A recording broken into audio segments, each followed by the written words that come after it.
The studio lights were already hot, but the air felt heavier than usual. The audience shifted in their seats. Camera operators hesitated for half a second too long before locking into position. This wasn't the normal energy of a daytime talk show. It felt tight, controlled. Like everyone sensed something was off, but didn't know why yet. Then Oprah stepped out from behind the curtain, and the temperature in the room changed instantly. There was no warm wave, no easy smile, no playful greeting. She walked straight toward the table with steady steps, shoulders squared, eyes forward. Calm, but not relaxed. Focused, but not friendly. It wasn't the Oprah people expected. It was the Oprah who looked like she came with a purpose. The applause started on instinct, but it didn't rise. It faded early, uneven, confused. The audience felt the mismatch right away. This wasn't a promo visit. This wasn't a friendly chat. This felt like the start of something nobody rehearsed for. Whoopi noticed it first. You could see it on her face before anyone else reacted. Her smile froze for just a second too long. Her hand tightened around the cards in front of her. She'd been on live TV for decades. She knew energy. She knew when a guest came in relaxed and when a guest came in loaded.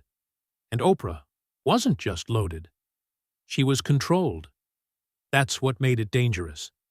The other panelists kept smiling, kept throwing out practiced greetings, trying to keep the rhythm alive. But the rhythm was already slipping. Behind the cameras, things started shifting fast. A director whispered into a headset, calling for tighter angles. Wide shots suddenly felt risky. You don't pull in close unless you expect something to break. One camera swung lower, another adjusted framing to stay locked on Oprah's face. Producers didn't say it out loud, but their movements gave it away. They were preparing for impact. The show wasn't even officially underway, and the control room was already bracing.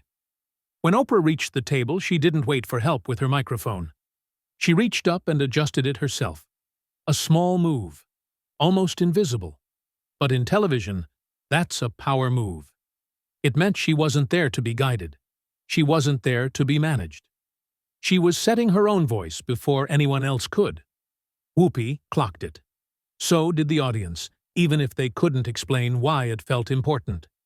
Something about that moment said, this conversation isn't going to be steered the usual way. The applause finally died out completely. No transition music, no smooth handoff. Just a quiet, uncomfortable pause. Oprah took her seat slowly, crossed her legs, and looked straight ahead. The audience waited for a smile that never came. People started leaning forward without realizing it. You could feel the shift in posture across the room. This wasn't curiosity anymore. It was tension, the kind that tells you a collision is coming. By the time Whoopi opened her mouth to welcome her, the room already knew the truth. This wasn't going to be a friendly segment. This wasn't going to be controlled.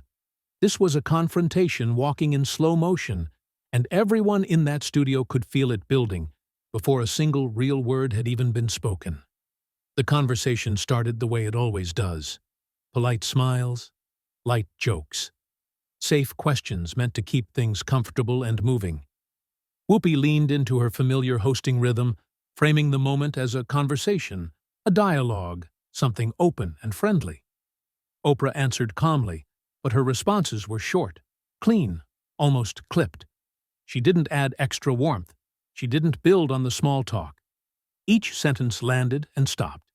It felt less like chatting and more like someone checking boxes before getting to the real point. The audience tried to follow the script. A few polite laughs, a couple of scattered claps when they were supposed to react. But the energy wasn't lining up anymore. You could hear it thinning out. The laughs didn't echo. The applause didn't carry. People were starting to sense that the room was waiting for something else. Oprah sat still, hands resting calmly, eyes steady on Whoopi. Then Whoopi wrapped up her intro with one of her usual safe framing lines about perspective, debate, and the importance of different voices. She smiled at Oprah, inviting her in. Oprah didn't respond right away. She took a slow breath, not dramatic, not rushed, just long enough for the silence to become noticeable. Cameras stayed tight. No one wanted to cut away. When she finally spoke, her tone was calm, almost gentle, but heavier than anything that came before. She thanked Whoopi for the platform, thanked the show for the invitation. Then she shifted. She said she didn't come just to promote anything. She came because when you sit in front of millions of people every day, words don't just entertain, they shape how people think, who gets empathy, and who gets judged. That's when the air changed again. One of the panelists tried to jump in, offering a soft redirect about healthy discussion and different opinions. Oprah raised her hand slightly. Not aggressive, not dramatic. Just enough to stop the interruption cold. The movement was small, but it carried weight. The panelist froze mid-sentence. Oprah kept speaking. She talked about responsibility, about influence, about how easy it is to hide behind format and routine while real people carry the impact at home. You could see Whoopi's posture shift. Her shoulders pulled back. Her expression tightened. In the control room, things started getting messy. A producer waved urgently, whispering into a headset. Another one leaned forward, eyes locked on the monitor. They weren't planning for a commercial break yet, but their hands hovered near the controls. The audience stopped clapping altogether now. No reaction cues, no filler noise, just quiet attention. People leaned forward in their seats. Some crossed their arms. Some held their breath without realizing it. What started as a polite segment had turned into a countdown. Oprah wasn't raising her voice. She wasn't attacking. But every word felt deliberate, like she was stepping closer to something she didn't come to avoid. And everyone in that room could feel it. The friendly layer was gone. The real conversation had finally walked into the open.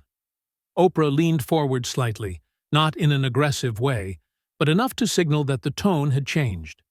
Her eyes moved across the panel, then back to Whoopi. "This table," she said calmly, "decides who gets patience and who gets judged."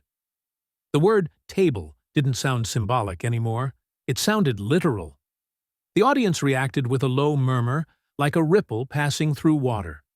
Everyone understood what she meant. This wasn't about one comment. It was about patterns. About who gets grace when they stumble and who gets dragged when they don't fit the room. Whoopi immediately shifted into defense mode. She straightened in her chair and leaned on something familiar. Debate culture, free speech, open conversation. She reminded Oprah that this show was built on disagreement and strong opinions. Her voice carried confidence, but there was a tightness underneath it now. Oprah nodded once, acknowledging the point, then calmly pushed past it. She talked about moments that weren't named, but didn't need to be. Episodes where conversations turned sharp instead of thoughtful. Where pain was brushed aside for the sake of momentum. Where uncomfortable stories were rushed through like speed bumps instead of treated like real lives. As Oprah spoke, the cameras did what cameras always do in tense moments. They cut to faces. A panelist blinking too fast, another pressing her lips together. A forced nod that didn't quite land. In real time, the audience could already imagine the clips that would come later. Freeze frames, slow-motion replays, tone breakdowns, analysts pointing out body language. This wasn't just a conversation anymore. It was evidence stacking up in public. Whoopi shook her head. "You're acting like we sit here with bad intentions," she said, frustration creeping into her voice. Oprah answered instantly, without raising her tone.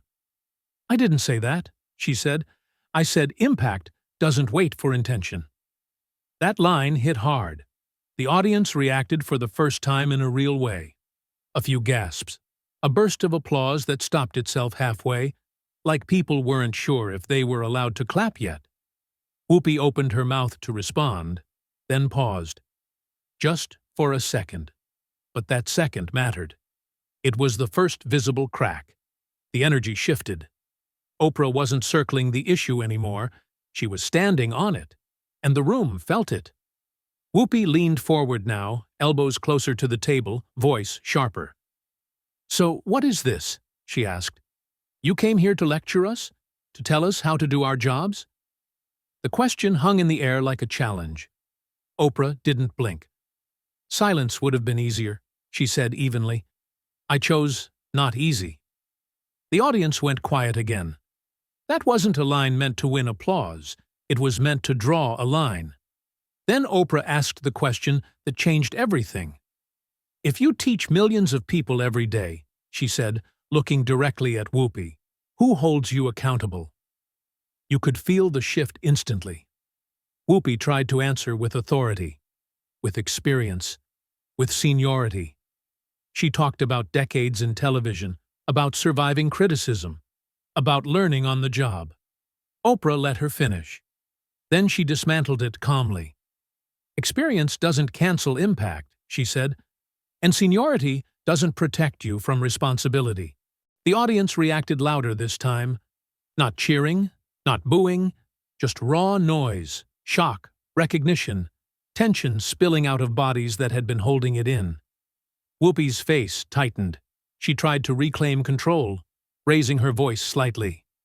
"We're not your students," she said. "We don't need to be taught." Oprah didn't flinch. "Then don't sit at a table that teaches millions if you refuse responsibility." The room froze.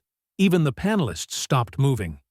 Someone in the audience whispered, "Wow," without realizing their mic might pick it up. That sentence landed like a dropped weight. Heavy, final. Cameras zoomed in automatically. Producers knew it too. This was the clip. This was the moment that would be cut, shared, reposted, and replayed all night. Whoopi opened her mouth to respond, but nothing clean came out. The confidence she walked in with was slipping. Oprah leaned back slightly, hands folded, calm again. She wasn't shouting. She wasn't celebrating. She had shifted the power without raising her voice, and everyone in that studio could feel it. The balance of the room had changed, and it wasn't coming back to where it started. The room was still recovering from the last line when Oprah spoke again. Her tone softened slightly, but the weight behind it didn't.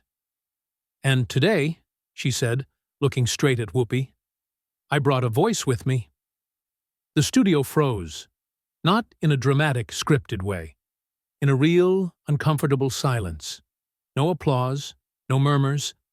Even the audience seemed unsure whether they were allowed to breathe. Every camera stayed locked on the table.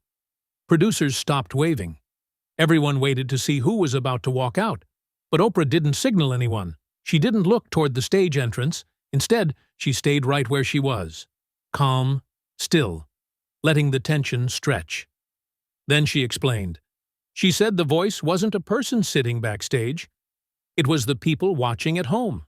The ones who wrote emails, sent messages, shared clips late at night because they didn't feel seen when they watched this table talk about their lives.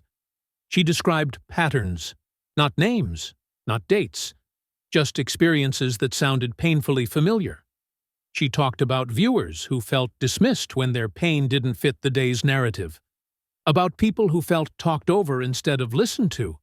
About communities who said they were invited into conversations only to be reduced to talking points. Faces in the audience started changing. You could see it. Some nodded slowly. Others pressed their lips together. One woman in the front row wiped her eyes quietly. The panelists shifted in their chairs. The realization started sinking in. Oprah wasn't setting up a guest reveal. She was building a moral trap. If they pushed back now, they weren't arguing with her. They were arguing with the audience. Whoopi felt it too.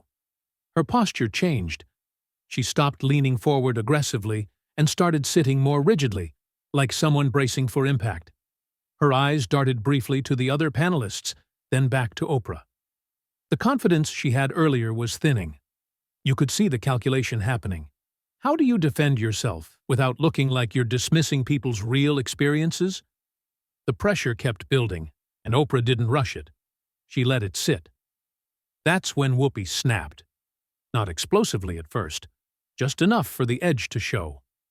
"You don't get to come in here and act like you're above us," she said, voice louder now, frustration breaking through her control. The room reacted immediately. Audible gasps.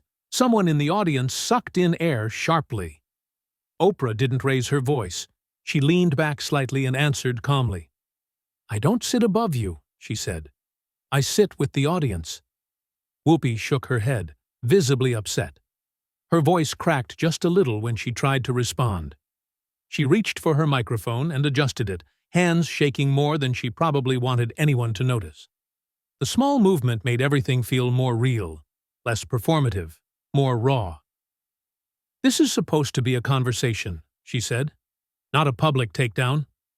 Oprah didn't interrupt.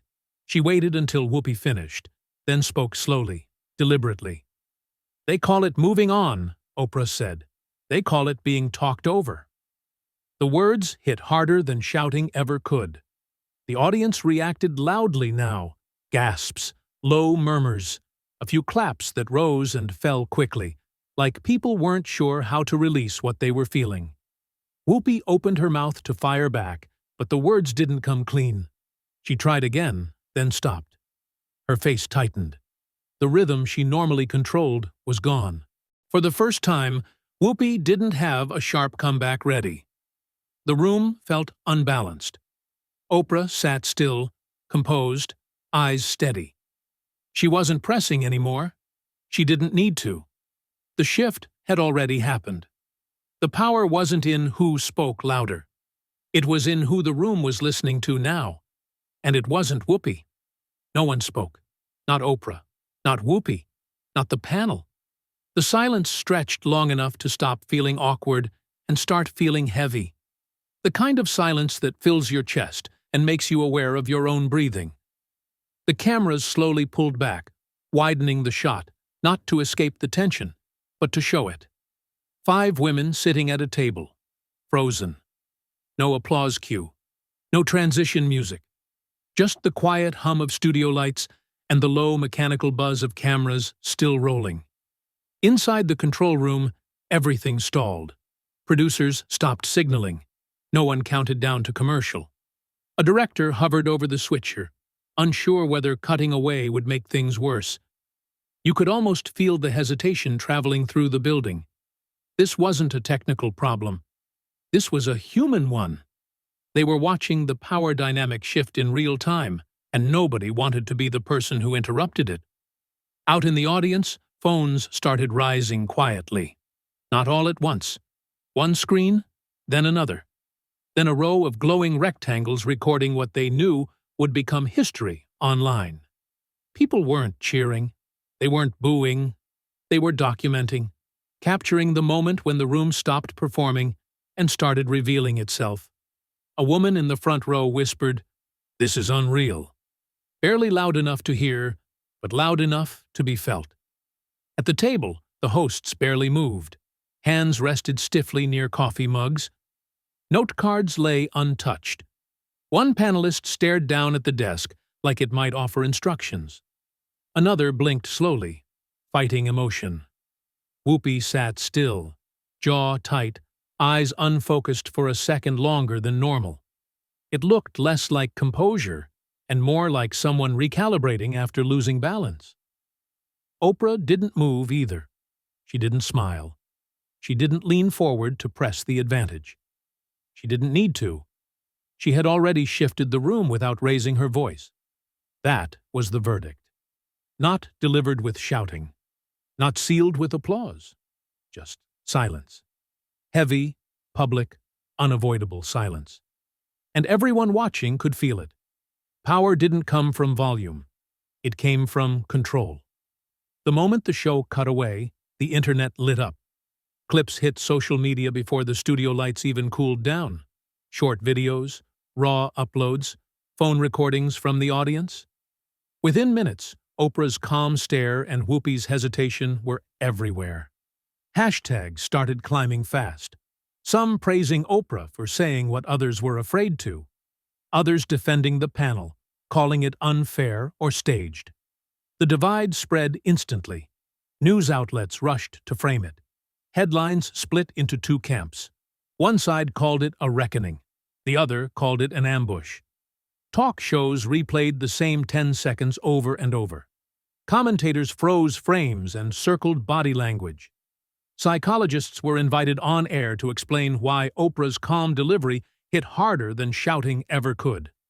They broke down posture, eye contact, stillness, the way silence created pressure instead of relief. One clip dominated everything.